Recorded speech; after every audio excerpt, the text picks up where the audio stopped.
Committee to raise $7. Working on CBS's Face the Nation, IAC and Expedia chair Barry Diller suggests a September 1st settlement deadline similar to a strike deadline. Diller says the biggest obstacle is there is no trust between the Alliance of Motion Pictures and Television Producers, which represents the studios and the actors and writers unions. And that's the latest. I'm Mike Moore from your 24/7 news source, the Black Information Network and BINnews.com. Mopping up a vehicle fire in Glendale. The 134 West at Central. Looks like that right lane is blocked. You're busy coming away from the 2. Troubles in El Monte on the 10 West at Santa Rita. El Monte, a wreck to the right shoulder. South LA on the 105 West at Vermont. There's a stalled vehicle here. It's affecting the left lane of the on-ramp. Norwalk, it's the 605 South at Florence. Looks like a stalled vehicle towards the off-ramp here. That main line is busy from Whittier Boulevard. And Long Beach, the 405 North. North 405 as you get towards Santa Fe. A crash in center lane. We're busy coming away from Cherry. Lowe's is always bringing pros more ways to save. Right now, save $50 when you buy the Tank 6-gallon pancake air compressor from Metabo HPT. Lowe's knows savings. Lowe's knows pros. Valid 7/6 through 7/26 while supplies last. This is the KBLA Sports Minute with Ray Richardson.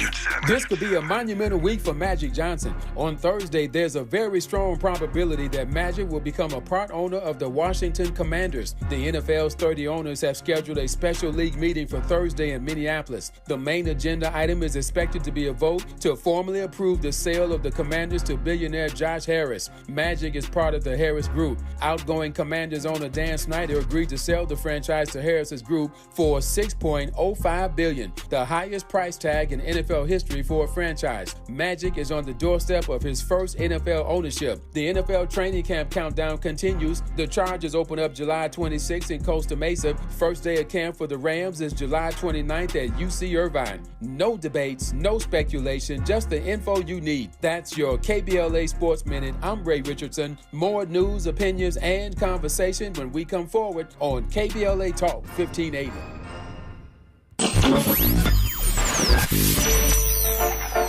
2 years ago, on Juneteenth 2021, KBLA Talk 1580 launched with a promise to give disenfranchised fellow citizens a voice in current political, economic, social, and cultural issues with an empowering, sustainable, and restorative language. Everybody's got a little light under the sun, under the sun, under the sun.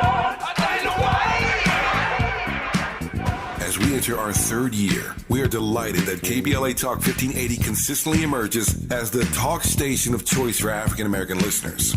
In a vigorous public opinion research study, the 2023 African American Media Issue Survey finds that for the second consecutive year, KBLA Talk 1580 remains the most trusted, credible, and reliable media source in Southern California for African Americans and beyond. Furthermore, 80% of those surveyed agree that outlets like KBLA Talk 1580 provide honest and authentic content about the issues most important to the Black community directly from Black journalists who understand the issues that need to be addressed. At KBLA Talk 1580, we remain committed to curating conversations that matter to you. Thank you for your continued support. We're unapologetically progressive. KBLA Talk 1580.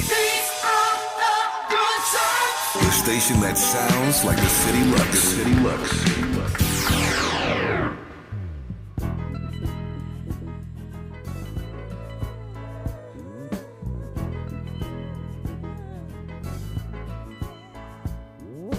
He's on his way, he's going to Hollywood, he's busting it to Hollywood. Show him the way, he's moving to Hollywood, he's helping it to Hollywood. He's on his way, he's going to Hollywood, he's busting it to Hollywood. Show him the way, he's moving to Hollywood, he's helping it to Hollywood. He's waited at bus stops all his life. He's been in and out of those spaces, seeing eyes that spoke to him from sad and empty places. I'm Tavis Smiley. This is KBLA Talk 1580. Glad to have you tuned in. Our phone number 1-800-920-1580, 1-800-920-1580. Speaking of Hollywood, a conversation about Hollywood in a moment. On the B side of this hour, two conversations in this hour, I should say. On the B side of this hour, a conversation about how to challenge segregation enacted under the color of law. A new book out called Just Action. Just Action. We'll speak with the co-author of that book, Leah Rothstein, on the backside of this hour. But speaking of Hollywood, we commenced this hour talking about Hollywood. For the first time in over 60 years, the union representing Hollywood actors and performers and the union representing writers are both out on strike together, effectively shutting down Hollywood. I'm delighted now to be joined in conversation by award-winning writer and producer Anthony Sparks from the Writers Guild of America. Anthony, good to have you back. How are you, sir? I'm doing well. How are you, Tavis? Thank you for having me. If I complained, I'd be an ingrate. I'm doing well, and I'm delighted to have you back, Dr. Sparks, and our friend and sister actress, brilliant actress, Shari Belafonte from SAG-AFTRA joins us right now. She's on their national board. Shari Belafonte, how are you today? I'm good. Thank you so much, Tavis. It's good to have you on and good to hear your voice. Let me just start by saying this publicly. As you know, I've already expressed this to you and to your family, and I loved your father. I miss him dearly. I miss our conversations. His legacy will endure forever. But I just want to acknowledge once again how much we love and adore your father. And you were part of a grand tradition, and just want to acknowledge that before we jump into this conversation. Let me start with this, Shari. Having said that, I should warn you, I'm not trying to make you cuss, Shari. This is a family show, and I don't want to make you cuss, especially off the break or out the blocks. But let me just read what I'm sure you and Anthony have already seen. This news broke last night. Speaking of the strike, this is Barry Diller, former Hollywood studio chief, obviously iconic in some ways in the entertainment industry. But here's what Barry Diller had to say last night. So again, I'm not trying to make sure he cussed, but here's what he said. Barry Diller said last night that executives and top paid actors should take a 25% pay cut. He warns of an industry collapse if these strikes, both of them, are not settled by September 1. He argues that the industry is going to just collapse. And then he says that fears of AI replacing writers and actors are unfounded. Again, it's a family show, Shari Belafonte, but I'll let you respond first to that news from last night. Shari, can you hear me? Shari, maybe check your phone, see if you hit the mute button on your phone. Maybe hit the mute button and we can't hear you. All right, well, let me figure out where Shari is. Anthony Sparks, I can hear you. Can I not? Can you hear me? Yes. All right. I hear you just. So again, you heard the comments about Barry Diller suggesting that that fears of AI replacing writers and actors are unfounded. And that folks at the top should take a pay cut. And if these strikes don't get solved by the 1st of September, the whole industry is going to collapse. Your thoughts? Well, my thoughts is, first of all, speaking to the AI piece, I think that his comments are simply not accurate. AI is here. We know this. We have evidence that we can point to. They are using and experimenting with AI. AI is growing by leaps and bounds every day. And I think the biggest proof is on the SAG-AFTRA side that the proposal that they made to be able to scan background actors and pay them for one day's work and that's it for the rest of their life. That's not a proposal that's based on something they foresee happening. They already know they can do it. Mm-hmm. Yeah. So, Shari? No, Shari, I hear Shari back. Shari, hold on one second. Finish your point, Anthony. Go ahead. I'm sorry. Yeah, so on the AI piece, that is a big part. That part of what he said, I sort of wholly reject. Quickly, before Shari jumps in, I'll also just say that the threat that the industry is under by writers and actors walking out, well, that is very real. That is the point of a strike, is to be disruptive and to make you realize the value of the people who are doing the disrupting. Yep. Shari, did you hear? Got you back online. I'm glad we got you back now. Did you hear me? The Barry Diller comments that I referenced earlier? Did you hear them? I did hear them, and I had also read them. I'm sorry I didn't hear what Anthony had to say, but in reference to that, I was saying to you jokingly, I said I'm going to hit my mute button. I didn't, but the universe did for me. I guess. so that you wouldn't cuss the way I thought you might. Exactly. Harry always called me the sailor in the family. Yes, so, yes, he did. On. Yes, he did. Yeah, I did. In reference to that, what's interesting is that while I agree, I concur wholeheartedly that the studios need to put in their 25%. The reality is for actors, we have the top 5% that make money. And what's amazing is that I think most audiences think that works across the board, when in essence, 95% of our people don't make that kind of money in any way, shape, or form. 80% of our union, we're 165,000 strong. 80% of them barely make money to pay for health insurance, which is $26,000 a year. Mm-hmm. So really, right out the bat, I think we need to get this misinformed idea that everybody in Hollywood is Brad Pitt or Tom Hanks or Julia Roberts or even Viola Davis. That's just not the case. Mm-hmm. So we're all in this for that fight. And while I agree that the studios should get up off their high horses and pay us, all these actors started, all those Brad Pitts and everybody else started at scale. They started early, and they made their money on their own ability to get an agent that negotiated them. Their acting chops brought them to a certain point where they now can ask for those kind of dollars.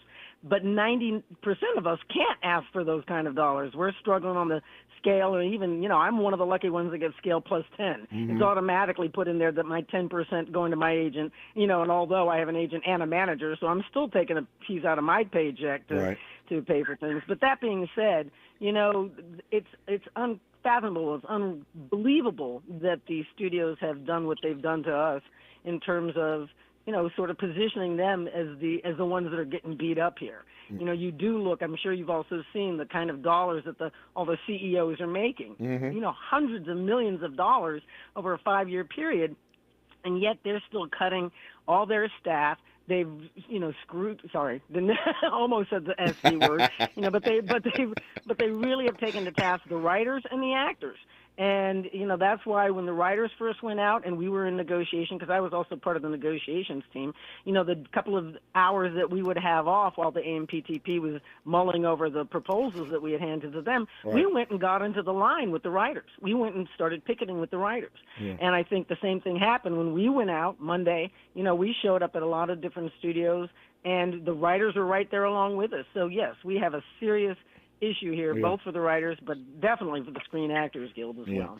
Let me ask you right quick, Anthony Sparks, Dr. Anthony Sparks, before I move forward here and some other things. And I'm not naive in asking this, but I do want to get your take on it.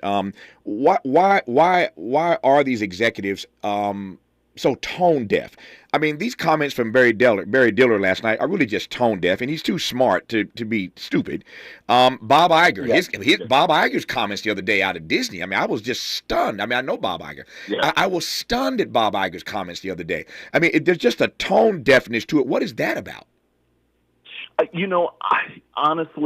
believe, I'll just be straightforward. I think that the powers that be, the so-called fat cats in our business, have gotten so full that perhaps they can't quite see over their belts now, and they can't see the people on the ground. And they've gotten way too accustomed to actors and writers who are workers. They've gotten way too accustomed to these workers just accepting whatever deal they put on the table, basically, or the framework for whatever deal they put on the table.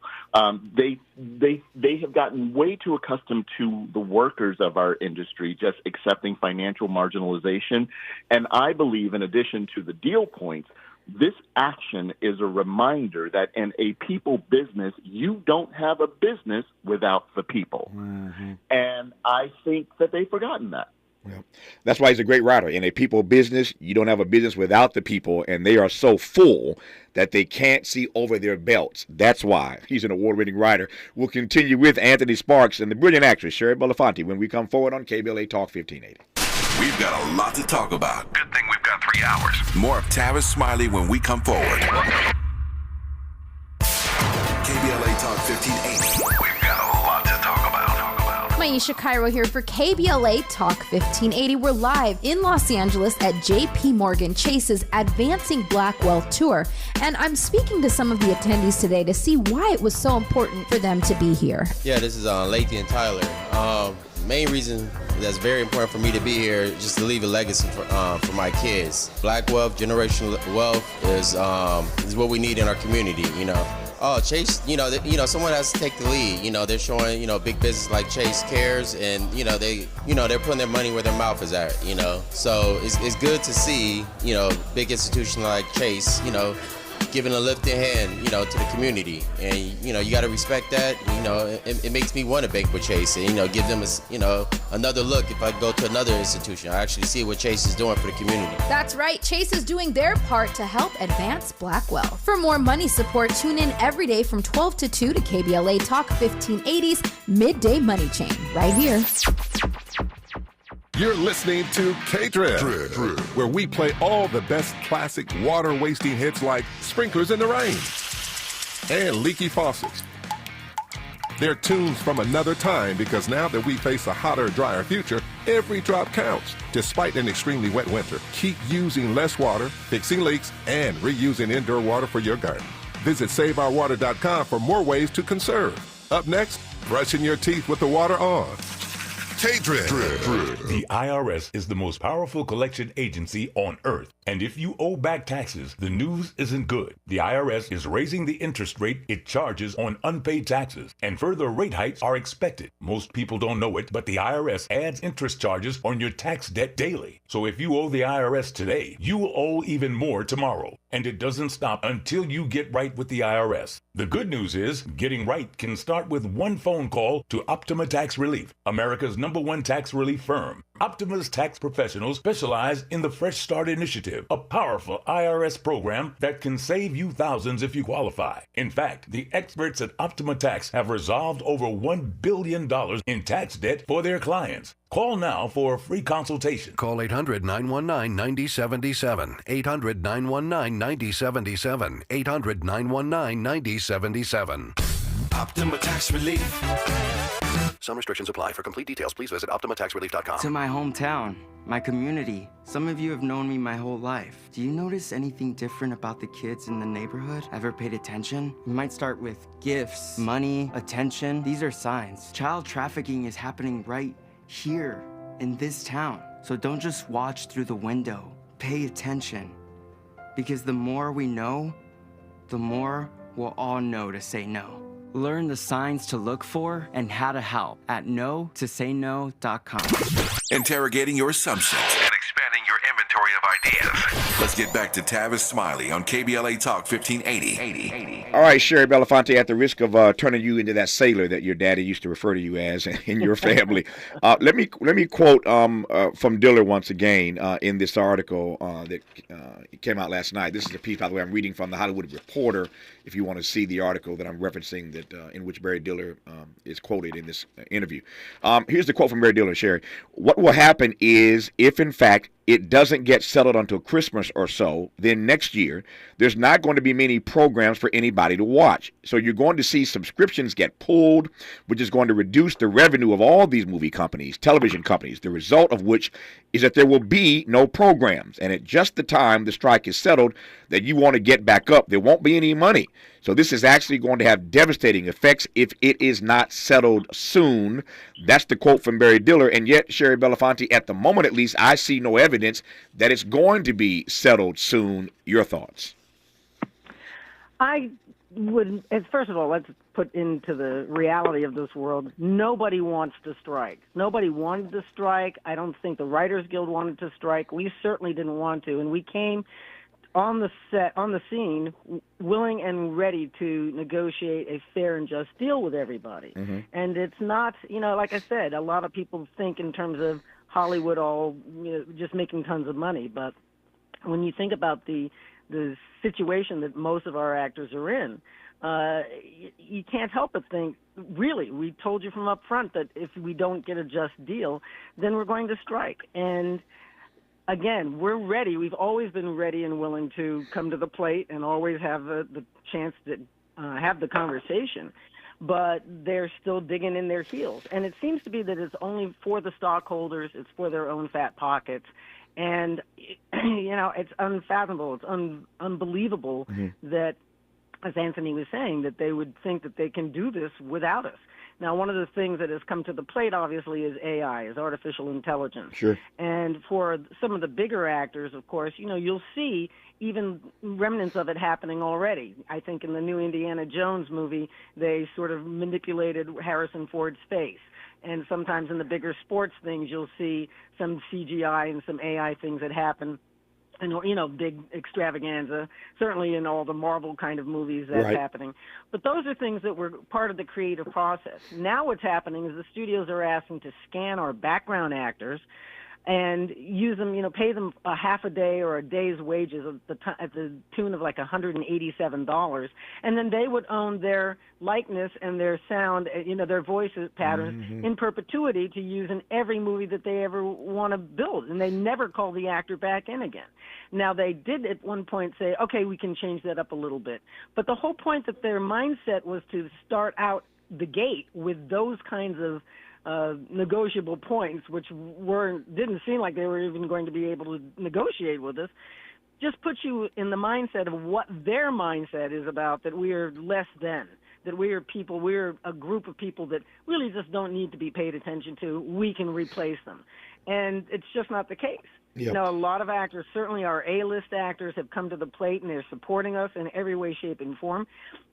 And as you can see by the numbers of the people that are out there walking in front of the studios, everybody is in agreement. When we first approached our membership about going in with a strike authorization, which is unreasonable, which is unfathomable. We really rarely only do that once negotiations break down. Right. But we were so strong in our convictions on what it was that we needed to accomplish in order to bring ourselves back up just into today's society and our today's numbers, that we went to all of our people and said, what do you think? We had 98% of our 160,000 people said, yeah, please. Yeah. We're struggling here. And a lot of people just don't understand that it's really about the actors that just want to put food on the table, want to put a roof over their heads, want to take care of their families, just like every other worker. And every other worker needs to be just as concerned about AI. In Taiwan, they've already got newscasters that are AI. They've got all sorts of, mechanics that are taking over flipping hamburgers. So, AI is a real threat, but clearly it's here to stay. So we need to be able to work with it as opposed to just constantly trying to fight against it. Anthony, let me ask you a direct question, if I can. Why, to your mind, should everyday people care about this strike? I think Shari made a powerful point earlier. She laid out the numbers. The top 5% of A-list actors in this town make really good money, no question about it. Some $20 million a film and higher. I get that. The audience gets that. But she was really, powerful in laying out that the overwhelming majority of actors, can't make enough money to even pay for their own health insurance. So I think that's one way in. But you tell me, Anthony Sparks, why everyday people should care about this strike beyond the fact that they won't have first-run stuff to look at not too much further down the road. The entertainment industry in some ways is a very stark example of a business that has a lot of supply but a certain finite amount of demand. Mm-hmm. And so you often see the big companies take extreme advantage of that. The whole point of being a success in this business is that if you are a success in what is a very difficult business, you are supposed to be able to pay your bills. And so what you're seeing is a stark example of what the big companies will do to workers when they think they have the upper hand. Mm-hmm.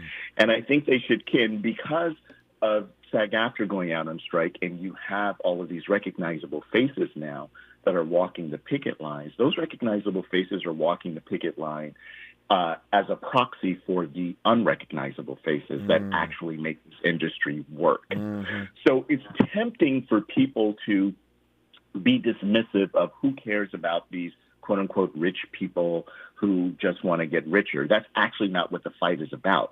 The fight is about people who had the nerve to go after what is a very difficult dream to achieve, which is a working career in the entertainment industry. They are workers. And if you become a success and yet success is defined by you not being able to pay your bills. Well, if they're going to do that to this industry, where, does this stop? Mm-hmm. So we are the pointy end of a spear, as they say. Mm-hmm. We happen to be a little bit more visible because of the industry, the nature of the industry that we're in. But I think the average worker should be looking at this as, this is them now. What are they going to do to me next? So let me just ask you a point-blank question, Anthony, and then I'll get Shari's take on this. Got about 4.5 minutes left in this conversation, so let me squeeze this in right quick. They've got the money, you don't. Why can't they just starve y'all out? If many of your workers, the Writers Guild, Shari's earlier point about the SAG-AFTRA members, if many of your workers can't even afford to buy health insurance on a per annum basis, why can't they just starve y'all out? Is that my question answer to me? Anthony, you go first. Go first, Anthony. Go. Okay. Well, first of all, I think the last person you ever want to be in a fight with is someone who's got their back up against the wall, who doesn't have a whole lot to lose. Right. That part. Okay. That part, as we say, that part. Yeah, go ahead. Okay. That's hood logic 101. Yeah. Okay.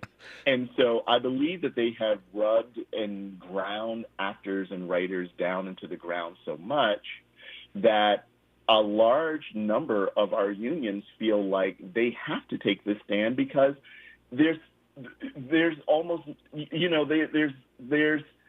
they don't have that much anyway. Mm-hmm. And artists are used to stretching a dollar.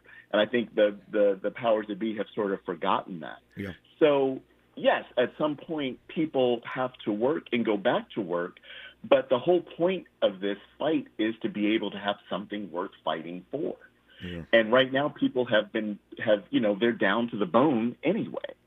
So starve them out. I don't know. I think that, 6 months from now, you're going to have executives, maybe not the very top executives, but, mid-level and upper mid-level executives who might start having problems when layoffs start hitting their ranks as a result of actors and writers being out. So this is a double-edged sword. And ultimately, I think the point is to get back to the table in good faith negotiations. So, Shari Belafonte, last word to you. What does happen to these everyday people who belong to your union? Who, again, many of them can't make enough money to pay their health insurance. So, I hear Anthony's point. The point of the fight is to have something worth fighting for. I take it. I love it. But what happens to these everyday people who aren't the Tom Cruises and the Denzel Washingtons, the Brad Pitts, those you mentioned earlier, the Julia Roberts? What happens to these everyday people if this thing goes on for an extended period of time, Shari? Well, a lot of us are used to having secondary and tertiary jobs already. Let's just put that out there. Right. Uber drivers, we're working in gas stations, we're working, as waitresses and waiters. So that struggle will continue. But the reality is that it's our audiences.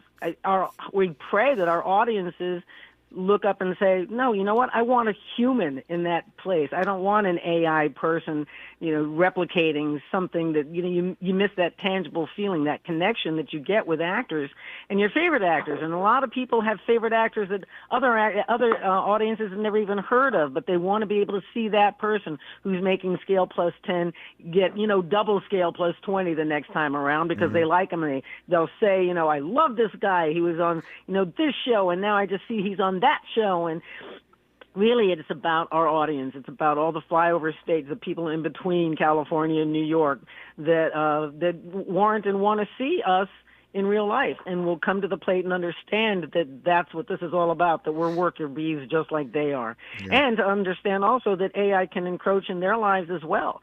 So we are establishing, I know it's hard to believe, but, oftentimes it's the celebrities that kind of establish a foothold or, a base of what everybody else rolls off of. Right. The Me Too situation, that certainly has happened worldwide in every industry, in every business. And yet it was the celebrities that finally came forward and said, look, we're being messed with, and you need to take note of this. And, of course, that gave people carte blanche to also come out of their closets to explain that they also had been abused. Mm-hmm. Well, this is the same kind of abuse. Not the same, obviously, but a very similar type of abuse that has run tantamount for years and years and years. You know, like you said, it's not, as everybody knows, it's not since 1960 that the Writers Guild and the Screen Actors Guild have joined forces to say, look, enough is enough. Yeah. You know, they say to us that they're giving us something major, and we're saying, no, really, we're just trying to catch up. Yeah. You're giving us this 5%. You know, 11% is what's going to make us break even to start then starting to, you know, make a living. I hear you. I hear your point. I should say, I should have said that, could have said this, and perhaps should have said it at the top of the conversation. I am a member of SAG-AFTRA. So for what that's worth, you know what my heart is in this fight. I'm a member, a longtime member of this union, and I'm in solidarity with my sister Shari Belafonte and my brother Anthony Sparks, who I have been delighted to have had on this program. My sense is this ain't gonna end tomorrow, and so we'll be checking back in as we can with Shari and with Anthony to see how this is progressing and what they think. For now, Shari, thank you. I appreciate you. Have a great rest of the day. Thank you, Tavis. And Anthony Sparks, good to have you on the program again. My friend, we'll do it again. Thank you, Tavis. Thank you so much. All the best to you. More of our conversation, well, not that conversation, another conversation after news, traffic, and sports on KBLA Talk 1580. The station you turn to when you've had it up to gear with cultural incompetence. KBLA Talk 1580.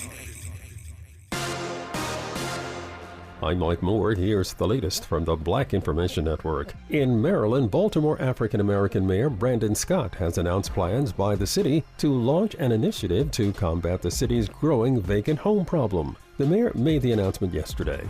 He says the city is partnering with local groups to set up a steering committee to raise $7.5 billion to invest in vacant properties. A former movie studio head predicts disaster if the actors and writers' strikes aren't settled soon. Speaking on CBS's Face the Nation, IAC and Expedia chair Barry Diller suggests a September 1st settlement deadline similar to a strike deadline. Diller says the biggest obstacle is there is no trust between the Alliance of Motion Pictures and Television Producers, which represents the studios and the actors and writers unions. And that's the latest. I'm Mike Moore from your 24/7 news source, the Black Information Network and BINnews.com. Mopping up a vehicle fire in Glendale. The 134 West at Central looks like that right lane is blocked. You're busy coming away from the 2. Troubles in El Monte on the 10 West at Santa Rita. El Monte a wreck to the right shoulder. South LA on the 105 West at Vermont. There's a stalled vehicle here. It's affecting the left lane of the on-ramp. Norwalk, it's the 605 South at Florence. Looks like a stalled vehicle towards the off-ramp here. That main line is busy from Whittier Boulevard. And Long Beach, the 405 North. North 405 as you get towards Santa Fe, a crash in center lane. We're busy coming away from Cherry. Lowe's is always bringing pros more ways to save. Right now, save $50 when you buy the Tank 6-gallon pancake air compressor from Metabo HPT. Lowe's knows savings. Lowe's knows pros. Valid 7/6 through 7/26 while supplies last. This is the KBLA Sports Minute with Ray Richardson. This could be a monumental week for Magic Johnson. On Thursday, there's a very strong probability that Magic will become a part owner of the Washington Commanders. The NFL's 30 owners have scheduled a special league meeting for Thursday in Minneapolis. The main agenda item is expected to be a vote to formally approve the sale of the Commanders to billionaire Josh Harris. Magic is part of the Harris Group. Outgoing Commanders owner Dan Snyder agreed to sell the franchise to Harris's group for $6.05 billion, the highest price tag in NFL history for a franchise. Magic is on the doorstep of his first NFL ownership. The NFL training camp countdown continues. The Chargers open up July 26th in Costa Mesa. First day of camp for the Rams is July 29th at UC Irvine. No debates, no speculation, just the info you need. That's your KBLA Sports Minute. I'm Ray Richardson. More news, opinions, and conversation when we come forward on KBLA Talk 1580. Some people won't give you the real talk on drugs, but it's time we know the facts. Fentanyl is killing people. It's a powerful opioid, often made illegally and commonly mixed with illicit drugs. It can even be pressed into counterfeit pills that resemble prescription medications. Just 2 milligrams, about the size of a few grains of sand, could potentially be lethal. This isn't an ad to scare you, but it is an ad to make you think twice. Get the facts. Go to realdealonfentanyl.com. This message is brought to you by the Ad Council. KBLA Talk 1580. We've got a lot to talk about. The rent is too damn high. KBLA joins you in calling for affordable housing. The LA Tenants Union is a diverse, tenant-led movement fighting for the human right to housing for all. The LA Tenants Union demands safe, affordable housing and union rent control. They organize against landlord harassment, mass evictions, and displacement, and mobilize for the repeal of the Ellis Act and Costa-Hawkins Act. The LA Tenants Union is on a mission to strengthen tenants' political power through education, advocacy, and direct action. To get help with your eviction or other landlord-tenant issues, take action for justice, or become a member, visit latenantsunion.org. This is a community call to action from KBLA Talk 1580. In our community, mental health struggles can sometimes go unnoticed. The suicide rate among Black youth has risen faster than any other ethnic group. Only 1 in 3 African Americans who need mental health care receives it. African American women are only half as likely as their Caucasian counterparts to seek professional mental health services. Even those who guide us spiritually can sometimes face their own challenges. 45% of pastors say they've experienced depression or burnout to the extent they need to take a leave of absence from ministry. As people of faith, it's time to acknowledge it's okay not to be okay. You can pray and get help. Visit normalizehelp.org for more information and resources. Join us in raising mental health awareness in our community. Funded by the Los Angeles County Department of Mental Health and the Champion Counseling Center of Faithful Central Bible Church. This is KBLA Talk 1580, where hate loses and love wins. I'm Tavis Smiley. This is KBLA Talk 1580. Our phone number 1-800-920-1580. Glad to have you tuned in this hour. We thank once again Anthony Sparks and Shari Belafonte for that conversation about the strike. The Writers Guild and the SAG-AFTRA union both out together for the first time in over 60 years. Again, I don't think this thing's going to end anytime soon, but I thank them for their insights at this moment, and we'll check back in with both of them as we move through the process of trying to resolve this strike that has now effectively shut down Hollywood.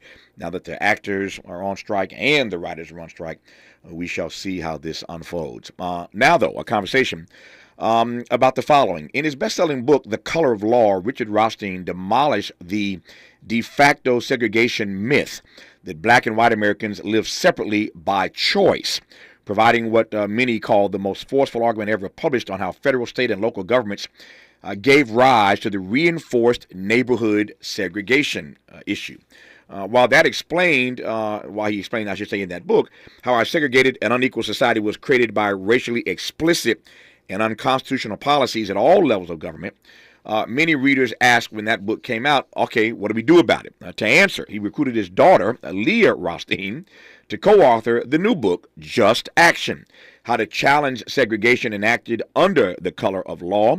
The book is just out, and I'm delighted to welcome Leah Rothstein on this program. I've had her father on for conversations in the past, but she has co-authored this text with her father, and I'm pleased to have Leah on this time around. Leah, good to have you on. How are you today? Hi, I'm doing well. Thank you so much for having me. It's good to have you on. Let me go right at that question to make the most of the few minutes that we have here. What can we do about it now? That is the question. As I established moments ago, your father's work was brilliant and game-changing in, again, establishing that this notion that black folk and white folk live separately just by chance was a lie. And he, again, laid out in detail how, again, federal, state, and local governments, gave rise to this segregation in neighborhoods all across the country. But that question remains in 2023. What can we do about it now? And in some ways, I see resegregation in certain housing patterns. But what say you? Well, you're right. So as The Color of Law stated in explicit detail, it was government policy that created segregation all over the country, ensuring that whites and blacks don't live in the same neighborhoods, and basically setting up the reality that we live in, that communities now resegregate.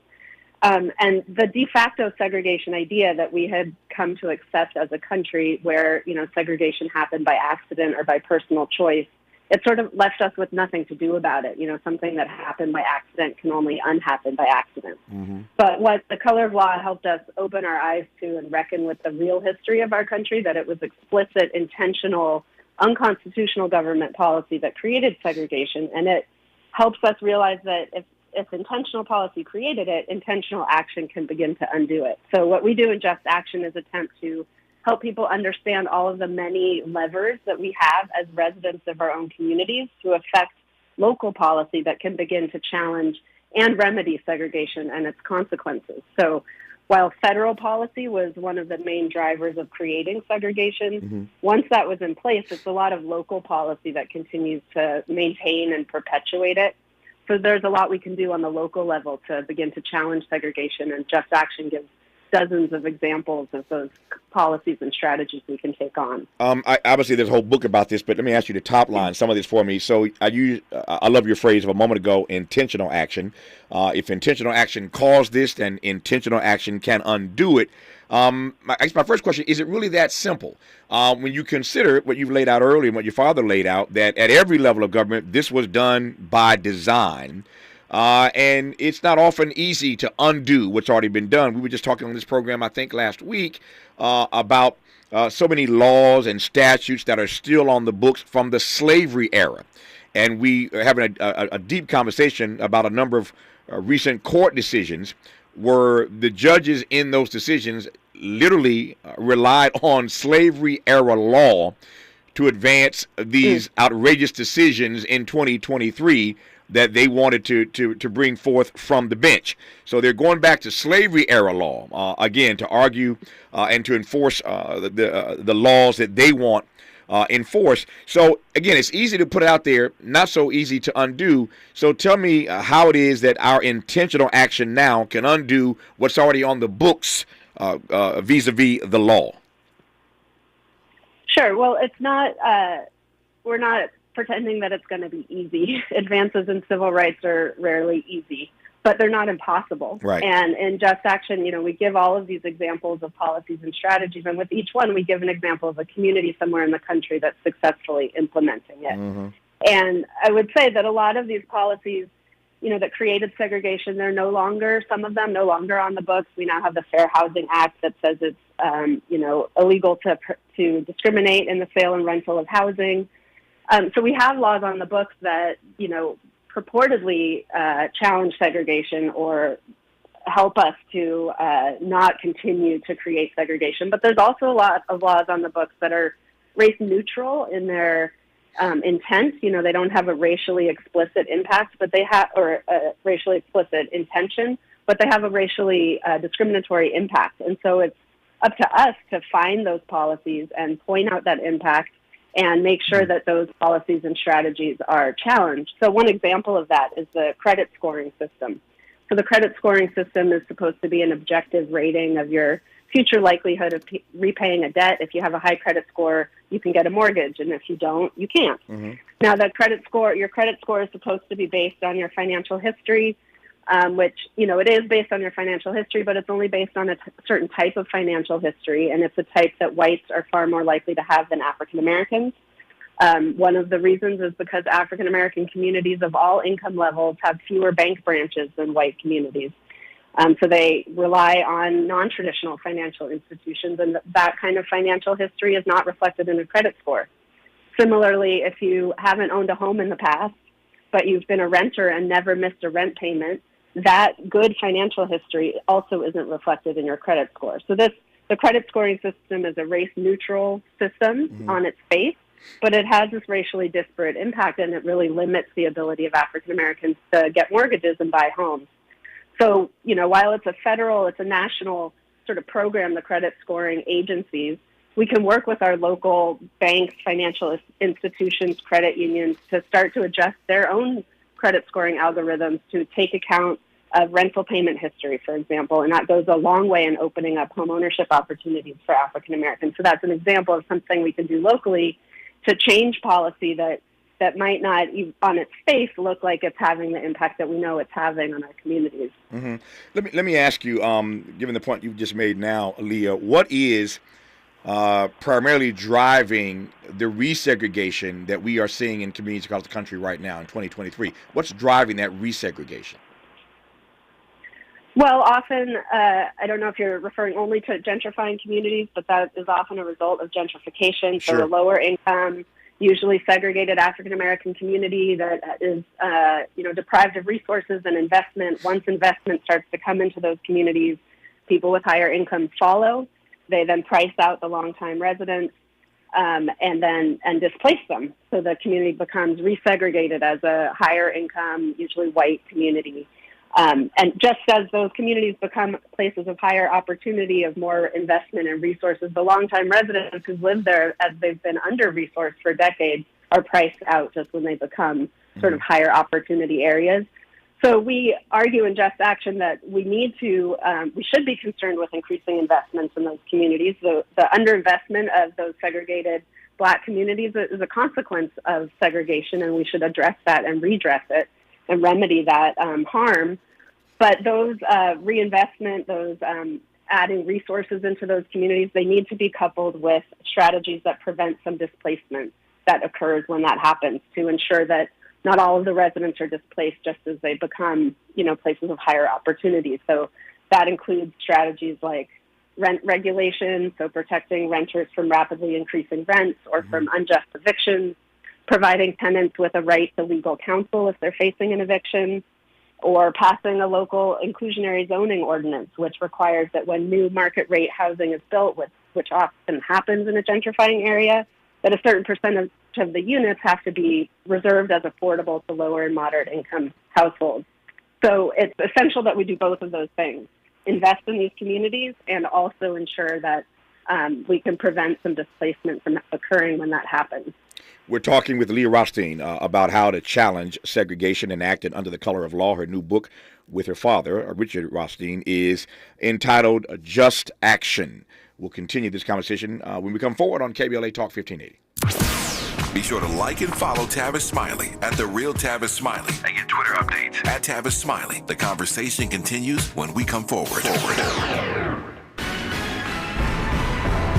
Hollywood Walk of Fame stars in 2024. Stay tuned to find out who's in next year's class. I'm Aisha Cairo with your K-Black Minute News. A new group of 31 entertainment professionals across film, television, radio, recording, and sports entertainment will have their names etched into Hollywood's history in 2024. One of the most celebrated names on the list was the beloved Chadwick Boseman. Others for the class of 2024 in Hollywood Walk of Fame was this year's Oscar winner Michelle Yeoh in the motion picture category. Other notable names include Chris Pine, Gwen Stefani, Andre, Dr. Dre, Young, Otis Redding, Christina Ricci, Brandy Norwood, Harry Washington, and more. The dates for the star ceremonies have not yet been scheduled. To find out all 31 inductees, visit youtube.com/Walk of Fame.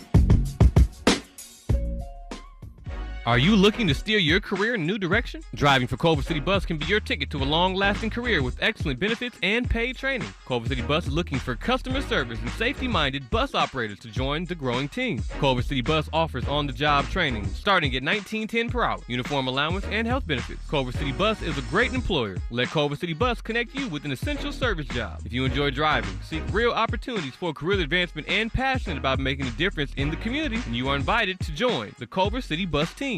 Start your journey today by submitting an application at culvercity.org/jobs. For more info, visit culvercitybus.com or call live customer service operators at 310-253-6500. Attention boss ladies, it's time to refresh, restore, and renew. Announcing the Restored Leadership Brunch and Wellness Summit, Saturday, July 22nd at Levels in downtown Los Angeles. Enjoy delicious brunch and refreshing mimosas while networking with other boss ladies. Meet representatives from Nike, Puma, and the Los Angeles Lakers, and prepare to unlock your inner CEO with the amazing Dr. Karen, founder of the MK Circle CEO Institute. Sis, it's hard to prioritize yourself. That's why the Vermont Slauson Economic Development Corporation created the Restored Leadership Brunch and Wellness Summit. Connect, discover, refuel, and realign. Save your seat now at restoredevents.com. This is an exclusive event and seats will fill up fast. That's Saturday, July 22nd at 12 noon at Levels Downtown, located at 888 South Olive Street. Register now at restoredevents.com.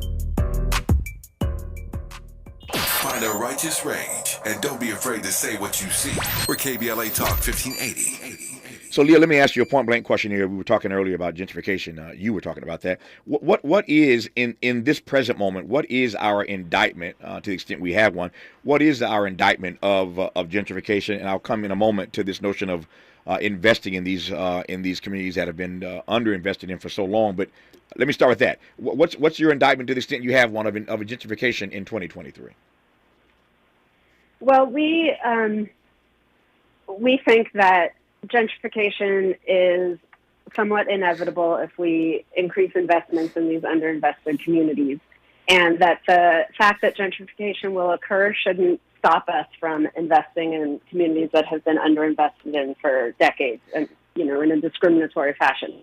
Mm-hmm. The fact that gentrification will occur shouldn't stop us from living up to our obligation to redress the harms of the segregation and underinvestment of those communities. Now, when gentrification occurs, there's some things we can do that can mitigate many of its worst effects. And some of those I talked about protecting residents of those communities from displacement. And so that's an essential part of what we need to do as gentrification occurs. And we don't think that we can actually prevent all of it. We can't prevent gentrification from happening while also increasing investments in these communities. So we sort of take a sober look at it and advocate for these anti-displacement efforts to counter some of the gentrification that occurs. Yeah, displacement. Yeah, in this present moment, for communities that have been ignored for so long and have been on the underinvestment list, as it were, perennially, what's the best argument in this moment for convincing municipalities all across the country to now invest in those places, in those spaces? What's the best argument for that? Well, I think for all of the strategies that we put forward, and our main argument about us, it's time for us as a country to live up to our obligation to address the segregation that has occurred on behalf of government policy, or because of government policy. The government took unconstitutional actions to create segregation. And so when our government does that, it's our obligation to remedy it and to do something about it, to remedy the harms that the government caused. And the underinvestment of these communities is a direct cause, it's a consequence of segregation. So when we talk about the government actions that created racial segregation, we're not just talking about the separation, like a benign separation of people where white people live in one community and African Americans in another, but otherwise the communities are the same. As our country became segregated, those communities where African Americans were, limited to living in, then became areas of higher concentrations of poverty, closer to more polluting industries, closer to freeways with, polluting cars and trucks. The schools had fewer resources than schools in affluent white communities. So the segregation of people came along with the segregation of resources. So if we're going to live up to our obligation to redress the consequences of segregation, part of that includes making these communities that have been underinvested in places of higher investment and more opportunity. Our remaining moments with Leah Rothstein when we come forward on KBLA Talk 1580. Say the quiet part out loud. KBLA Talk 1580. Gotta stay fresh, my house shot with a rest bar, Have you visited us online for the grand opening of KBLA.store? For the best in new merch, gift ideas, books, media, and more, log on to KBLA.store. Be sure to check out our KBLA team favorites at KBLA.store today. That's KBLA.store for all the official merch on your favorite talk radio station, KBLA Talk 1580. The bounce is back. KBLA Talk 1580. We've got a lot to talk about. KBLA Talk 1580 joins you in standing for voting rights. When We All Vote is a leading national nonpartisan initiative on a mission to change the culture around voting and to increase participation in each and every election by helping to close the race and age gap. Created by Michelle Obama, When We All Vote brings together individuals, institutions, brands, and organizations to register new voters across the country and advance civic education for the entire family and voters of every age to build an informed and engaged electorate for today and generations to come. When We All Vote empowers their supporters and volunteers to take action through voting, advocating for their rights, and holding their elected officials accountable. Please visit whenweallvote.org to stand up for your rights, voting rights. This is a community call to action from KBLA Talk 1580. JP Morgan Chase is building on the investments in California and around the country to help close the racial wealth gap and build a more equitable future. As part of JP Morgan Chase commitment, they are taking action to help improve financial wealth and access to banking in the Black community, helping more people open low-cost checking and savings accounts, hosting community seminars with supporting Black-led institutions by building awareness about financial investments, hiring community managers, and opening community center branches like Crenshaw, Inglewood, and downtown LA. Visit today, jpmorganchase.com/racial equity. Again, jpmorganchase.com/racial equity. Get the tools to help reach your financial goals. Visit today, jpmorganchase.com/racial equity. Again, jpmorganchase.com/racial equity. Let's unpack a little bit more with Tavis Smiley. The conversation continues right now. Got just a few minutes left in this conversation with Leah Rothstein, who is the co-author of the new book, Just Action: How to Challenge Segregation Enacted Under the Color of Law. This weekend, Leah, here in Leimert Park in Los Angeles, we had a big celebration of Black Lives Matter's 10th anniversary. A great day here in Leimert Park. And it occurs to me that because of their work and witness over this last decade, they have forced banks and real estate agencies and developers and other institutions to apologize for their actions. Certainly after the murder of George Floyd, a lot of these institutions were apologizing and saying what they were going to do and how they were going to do better in the coming months and years. Some of those pledges are real. Most of them, I think, have been hollow, and not a whole lot has been done. But the question I'm driving toward is, how do you make these institutions like banks and real estate agencies and developers and other institutions do their part to turn the tide against the segregation that we've had in this country and against the resegregation that's happening even as we speak? Yeah, it's the same way that we get our government, our local governments, to do their part, and that is we join together with our neighbors and other residents of our communities. We form biracial, multi-ethnic groups where we discuss these issues and we learn about how our communities came to be segregated, and then we start to work to challenge the policies that maintain and perpetuate that segregation. That includes public policies on the government level, and that includes holding these private institutions, real estate agencies, banks, financial institutions, holding them up to their obligation to do something about it like they all said they were going to do in 2020 after George Floyd's murder. You know, the only way we're going to actually create the change we want to see in our local communities is for us to be active and involved members of our neighborhoods and our communities and taking action to hold all of these institutions and agencies accountable. Yep. Finally, here's the exit question. When communities of color are put upon in the ways that they have been, perennially, and certainly in this moment, there's always fight back. There's always a fight back, and that's why I love books like yours, Just Action. It reminds us that the fight back is real. It reminds us, as we say around here, when we fight, we win. It reminds us that the struggle continues, but there are people on the front lines who are, in fact, pushing back. So I close by asking right quick, who's leading the fight in this arena? Well, we describe, as I said, dozens of policies and strategies to redress segregation, just like there were many, many pieces of the puzzle that went into creating and maintaining segregation. It takes, taking apart that puzzle piece by piece. So I wouldn't say there's one community that's done it all yet, but there are communities all over the country that are tackling one piece at a time, and we talk about a lot of them in the book, and more that, there's more that we couldn't cover. We're continuing to write about on Substack. But so there's a lot happening all over the country. I've been traveling all over the country talking about this book, and both writing and researching the book and talking about it has left me with a lot of hope that there's a lot of movement, energy, inspiration, activism around these issues in communities all across the country. So while I can't give one that's doing it all, there's many that's doing something. And there's more of us need to be doing something. So that's what we hope to inspire. It is abundantly clear after all the research and all the work done by her father, Richard Rothstein, that that housing segregation in this country did not happen magically. It didn't happen by chance. It was done by choice. It was done deliberately and intentionally. And now, once again, you see resegregation in communities across this country. And so the question is, what do we do about it?